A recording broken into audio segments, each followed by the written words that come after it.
Hello friend, कैसे हैं? उम्मीद करते हैं कि बहुत ही अच्छे होंगे, स्वस्थ होंगे और बेस्ट होंगे। आज हम वास्तविक संख्या के पार्ट 3 अर्थात आज वास्तविक संख्या चैप्टर का अंतिम क्लास होने जा रहा है। ठीक है, इसलिए आप लोग जल्दी से जल्दी जुड़िए और इस क्लास को स्टार्ट करने का प्रयत्न करें। तो चलो हम बिना देर गवाते हुए स्टार्ट करते हैं क्लास। स्टार्ट क्लास करने से पहले आपको मैं बता दूं, अगर आप लोग इस चैनल पर नए हैं तो चैनल को लाइक, सब्सक्राइब एंड शेयर जरूर कीजिएगा ताकि कुछ मदद मिल सके। इसलिए मैं 10th का बहुत ही महत्वपूर्ण ऑब्जेक्टिव लेकर आया हूं आप सबों के बीच। कृपया आप लोग इसे मिस मत कीजिए।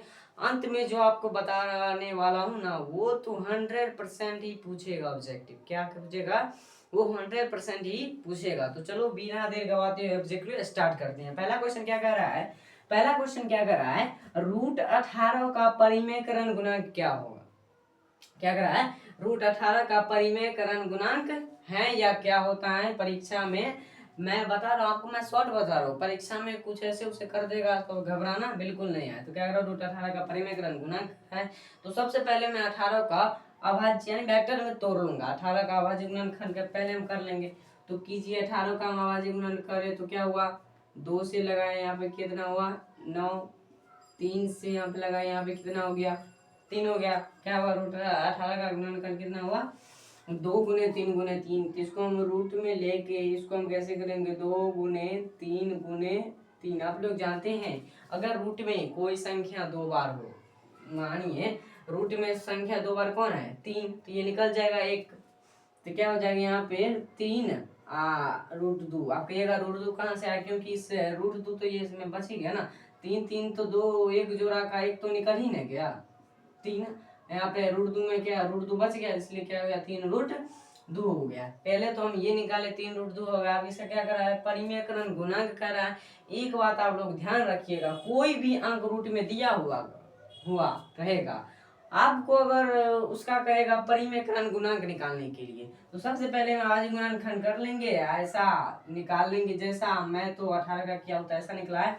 अब वो जैसा भी निकले, लेकिन जो रूट में रहेगा, निकलने के बाद जो रूट में रहेगा वही क्या होगा? उसका आंसर होगा। इसमें 3 रूट में है कहिएगा? बिल्कुल नहीं है। तो रूट में कौन है? तो दो रूट में है ना, इसीलिए इसका आंसर क्या हो गया? √2 इसका आंसर हो गया। ठीक है। अब मान लीजिए अगले क्वेश्चन क्या कर रहा है? उसी प्रकार का है। क्या दूसरा नंबर क्वेश्चन क्या कर रहा है? a+b का परिमेयकरण गुणांक क्या होगा? एक अंक वाला जितना क्वेश्चन है मैं वो शॉर्ट में बता दिया हूँ। जो रूट में होगा उससे क्या वो ही क्या होगा?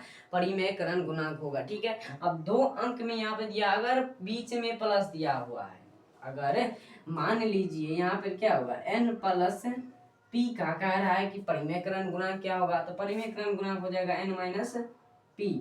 अगर दिया रहेगा n-p का परिमेयकरण गुणांक क्या होता है? यहाँ माइनस होगा तो यहाँ पे सिर्फ आपको प्लस लगा देना है।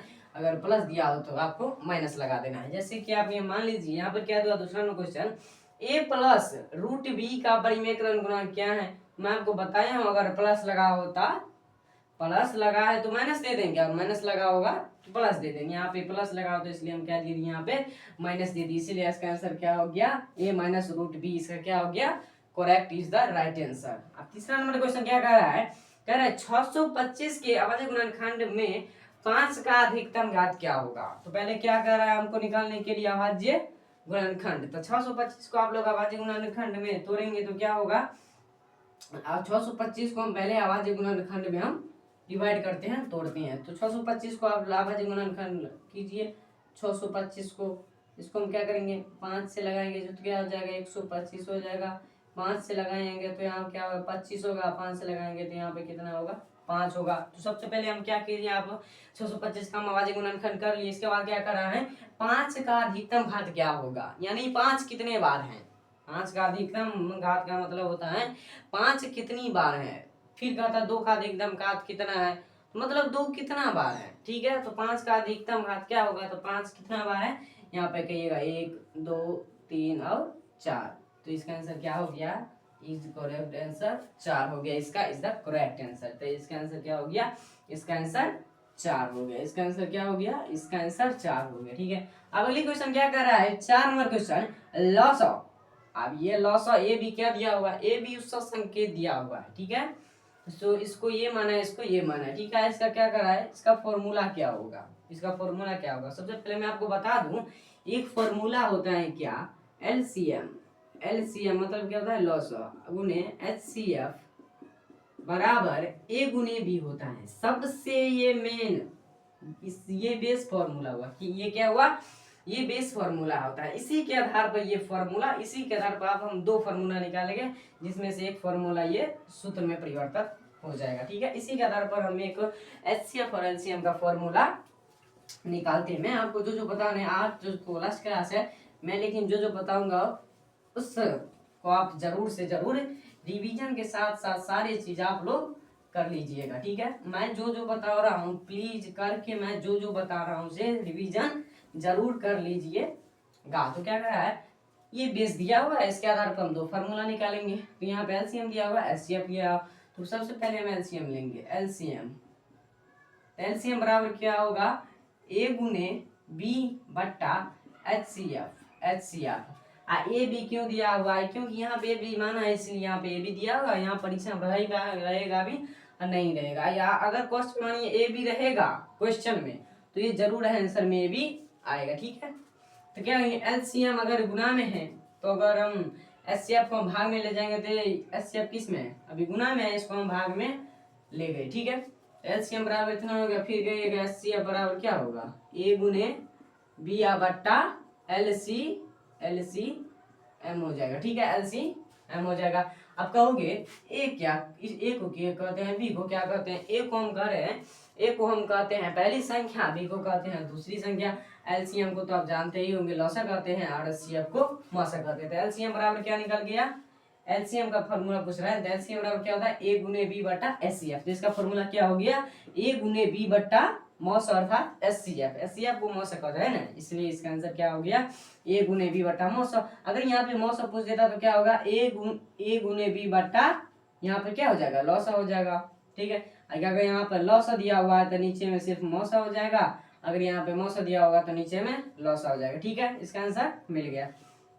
5 नंबर क्या रहा है? 96 का अभाज्य गुणनखंड क्या होगा? 96 का आप लोग कह रहे हैं अभाज्य गुणनखंड करने के लिए, तो अभाज्य गुणनखंड करना तो आप लोगों को आता ही होगा। 96 का हम अभाज्य गुणन करेंगे, 2 से लगाएंगे तो यहाँ पे क्या होगा?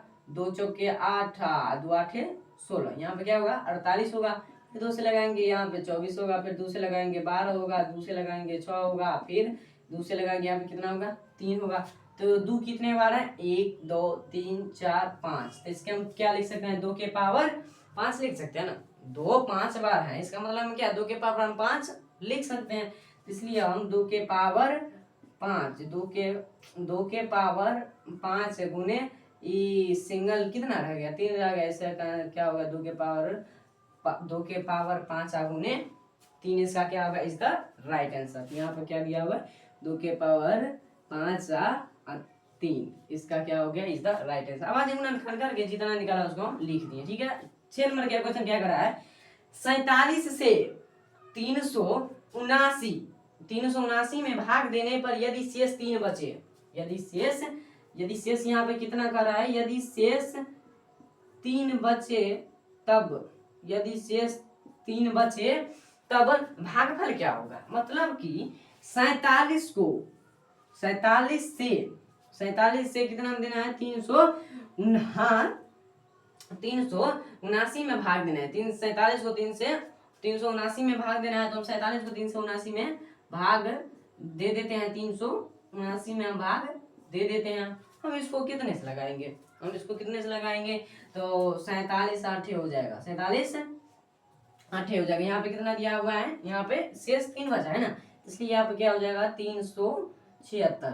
क्या हो जाएगा? 376। 8 7 56 हो गया, हाँ 5 हो गया, 8 चौक 32, 5 37 हो गया। ठीक है, 9 6 गया, 3 हो गया, ये दोनों तो कट ही गया। यहाँ पे 3 शेष भी बच गया, यहाँ पे 3 मरतबे लगा। आपको परीक्षा में ऑप्शन के आधार पर यहाँ पे अंक लगाना है, तो इसी प्रकार आपका आंसर निकल जाएगा। ठीक है, आपको ऑप्शन के आधार पर लगा देना है। इसी प्रकार मैं 8 अंक से विभाजित था और शेष 3 बज गया। कोई भी संख्या दिया होगा आप लोग ऑप्शन के आधार पर उसमें से भाग दीजिएगा, जिसमें से जितना शेष बच कहेगा, जितना शेष बच जाएगा वही उसका क्या है, इज द राइट आंसर हो गया। 7 नंबर क्वेश्चन क्या कर रहा है, संख्या रेखा को कहा जाता है। ये तो आपको याद करने वाला ही है, ठीक है। संख्या रेखा को क्या कहा जाता है, रियल नंबर का रेखा, मतलब कि वास्तविक संख्या का रेखा। संख्या रेखा को क्या कहा जाता है, वास्तविक संख्या का रेखा कहा जाता है। 8 नंबर क्वेश्चन क्या कह रहा है, 0.5 के 5 पर रैकरिंग, क्या कर रहा है, 0.5 पर रैकरिंग बराबर वाट।